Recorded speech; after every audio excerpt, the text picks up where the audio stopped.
অসম মুণ্ডা মহাসভাৰ কেন্দ্ৰীয়ভাৱে বিশেষকৈ কেন্দ্ৰীয়ভাৱে আমাৰ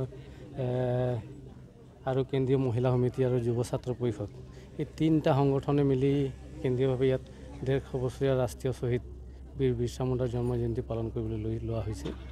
আৰু ইতিমধ্যে কাম প্ৰস্তুতি আমাৰ প্ৰায় আৰম্ভ হৈ গৈছে আৰু 150 বছৰ অহা নৱেম্বৰ মাহৰ 14 আৰু 15 দুদিনীয়া কাৰ্যসূচী আমি বিস্তৃত কাৰ্যসূচীৰে আমি আজি এই অনুষ্ঠানটি আমি পালন কৰিবলৈ লৈছোঁ আৰু আপোনালোকে জানে যে বৰ্তমান অসমৰ পৰিস্থিতিও আজিৰ তাৰিখত বৰ শোকাকুল পৰিৱেশত যদিও আছে তথাপি তাৰ মাজতে আমি এই ৰাষ্ট্ৰীয় শ্বহীদগৰাকীক সন্মান জনাবৰ কাৰণে আমি আপ্ৰাণ চেষ্টা চলাইছোঁ আৰু প্ৰত্যেক বছৰে অসম মুণ্ডা মহাসভাই বিভিন্ন জিলা আঞ্চলিকত আমাৰ জন্ম জয়ন্তী মৃত্যু দিৱস এনে পালন কৰি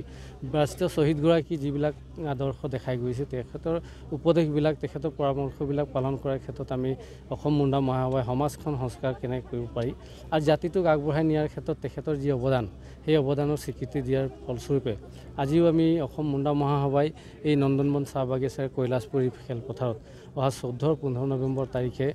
দুদিনীয়া কাৰ্যসূচীৰে বিভিন্ন জাতি জনগোষ্ঠী ধৰ্ম নিৰ্বিশেষে সকলোৱে মিলি আমি এক ব্যয়বহুল বুলি ক'ব পাৰি আমি এক কাৰ্যসূচী হাতত লৈছোঁ আমি বিৰছা মুণ্ডাৰ তিথিটো আজি কৈছোঁ মই 125 বছৰৰ পৰা আমি আৰম্ভ কৰিছোঁ শতবাৰ্ষিকীৰ পৰা আৰম্ভ কৰিছোঁ আৰু 150 বছৰীয়া আজি ইয়াত উদযাপন কৰিব লৈছোঁ আমি ইয়াৰ জৰিয়তে অসমত থকা চাহ জনগোষ্ঠীৰ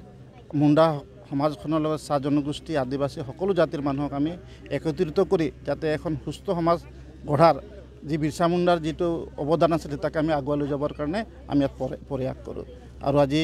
আমি ইয়াত অকল মুণ্ডাই নহয় সকলো জাতি জনগোষ্ঠীৰ মানুহ ইয়াত অংশগ্ৰহণ কৰিব আমি আহ্বান জনাম যেনে এই তিথিটো আমি ভালকৈ উদযাপন কৰাৰ ক্ষেত্ৰত সকলোৱে আমাক সহায় সহযোগিতা আগবঢ়ায় ধন্যবাদ প্ৰথমতে মই আমাৰ নিউজ চেনেললৈ আমি প্ৰথম ধন্যবাদ জনাইছোঁ মুণ্ডা মহাসভাৰ তৰফৰ পৰা যিহেতু ধৰতী আবা ৰাষ্ট্ৰীয় শ্বহীদ বীৰ বিৰছা মুণ্ডাৰ জন্মজয়ন্তী 150 বছৰীয়া এই জন্মজয়ন্তী কেন্দ্ৰ ভিত্তিৰে আমি টেঙাখাট অঞ্চলত এই চাম্পাবাম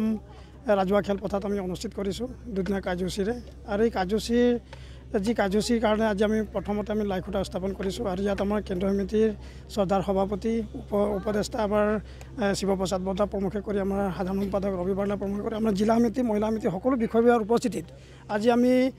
প্ৰথম শুভাৰম্ভ কৰিছোঁ আৰু ইয়াৰ কাৰণে আমাৰ যিটো আমাৰ প্ৰস্তুতি ইতিমধ্যে আমাৰ চলি আছে আৰু যিহেতু মহানগৰাকী যিটো মহান ব্যক্তিগৰাকীক আজিতো আমি বিশ্ব দৰবাৰত আমি প্ৰতিষ্ঠা কৰিবৰ কাৰণে আমি মুণ্ডা মহাসভাই আমি সংকল্পবদ্ধ হৈছোঁ আৰু মুণ্ডা মহাসভাৰ জৰিয়ে যিহেতু আমাৰ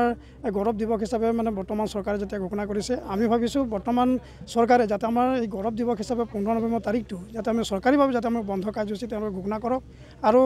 যিটো আমাৰ মুণ্ডা মহাসভাৰ যি লক্ষ্য আৰু উদ্দেশ্য যিবিলাক আছে আৰু মুণ্ডা মহাসভাৰ জৰিয়ে যাতে আমি প্ৰতিষ্ঠা কৰিব পাৰোঁ তাৰ কাৰণে আমি চৰকাৰকো আমি আহ্বান জনাইছোঁ আৰু ইয়াৰ যিকোনো আমাৰ কাৰ্যসূচী আমি সফল ৰূপায়ণ কাৰণে আমি জাতি ধৰ্ম নিৰ্বিশেষে সকলোকে আমি আহ্বান জনাই যাতে সকলো যাতে দলে বলে ইয়াত অংশগ্ৰহণ কৰিব আৰু যাতে আমি সকলোভাৱে আমাৰ সকলো কাৰ্যসূচী যাতে আমি সফল ৰূপায়ণ কৰিব পাৰোঁ তাৰ কাৰণে মই মুণ্ডা মহাসভা উদযাপন সমিতিৰ তৰফৰ পৰা আমি সম্পাদক হিচাপে মই সকলোকে অনুৰোধ জনাইছোঁ এইটো আমাৰ কেন্দ্ৰ ভিত্তি হৈছে আমি গোটেই অসমত আমি লৈ আমি প্ৰত্যেক আমাৰ 12খন জিলাই একেলগতে লগ লাগি আমি এইবাৰ আমি 150 বছৰীয়া উদযাপন কৰিছোঁ।